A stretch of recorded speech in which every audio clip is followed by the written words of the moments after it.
அழகான குழந்தைகளா, ரெட்ரோ தமிழ் ஸ்டோரிஸ்க்கு உங்களை அன்புடன் வரவேற்கிறேன். இன்றைக்கி நம்ம என்ன மாதிரி கதை பார்க்க போகிறோன்னா, 80ஸ்ல எப்படி வில்லேஜில் அவங்களோட லைஃப் இருந்ததுன்னு பார்க்க போகிறோம்.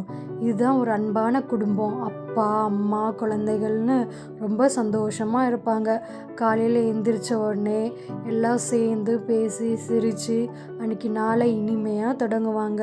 அதுக்கப்புறம் பசங்களாம் சேர்ந்து ஒன்றா எந்த ஒரு அவசரமும் இல்லாமல் சந்தோஷமாக சிரித்து பேசி பொறுமையாக ஸ்கூலுக்கு போய் நல்லா படிச்சுட்டு வருவாங்க. சுற்றியும் வயல்வெளி, எல்லாருமே ஒரு புன்னகையோடு தான் இன்றைக்கி நாளை தொடங்குவாங்க. அதுக்கப்புறம் ஸ்கூலுக்கு போயிட்டு வந்து எல்லாம் ஒன்றா சேர்ந்து வயலில் தான் விளையாடுவாங்க. ஒருத்தருக்கு ஒருத்தர் அவங்களோட பொருளை ஷேர் பண்ணி, நீ ஒரு தடவை விளையாடு, நான் ஒரு தடவை விளையாடுன்னு அவங்கவுங்களோட பொருளை ஒருத்தருக்கு ஒருத்தர் விட்டு கொடுத்து விளையாடுவாங்க. அதுக்கப்புறம் பசங்கள்லாம் சேர்ந்து நொண்டி விளையாடுறது, அவங்க அப்பா கூட வயலுக்கு போய் அவங்க என்ன வேலை செய்கிறாங்கன்னு பார்க்குறது, இந்த மாதிரி எல்லாமே அவங்களோட விளையாட்டாக இருந்தது. அவங்க ஒவ்வொரு நாளையுமே சந்தோஷத்தோடு தான் செலவு பண்ணாங்க.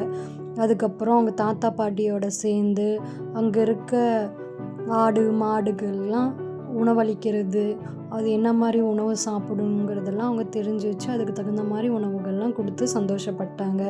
அதுக்கப்புறம் எல்லா வேலையும் முடிச்சுட்டு கரண்ட்டு போச்சா, எல்லாருமே சேர்ந்து உட்காந்து ஒன்றா சிரித்து பேசி என்னென்ன நடந்ததுன்னு எல்லாம் சொல்லி, அதுக்கப்புறம் சில கதைகள்லாம் பேசுவாங்க, விளையாடுவாங்க.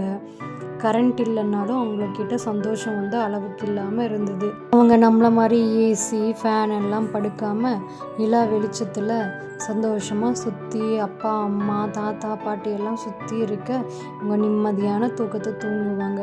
இப்படி தான் அன்றைக்கி வில்லேஜ் வாழ்க்கை இருந்தது. தேங்க்யூ குட்டீஸ்.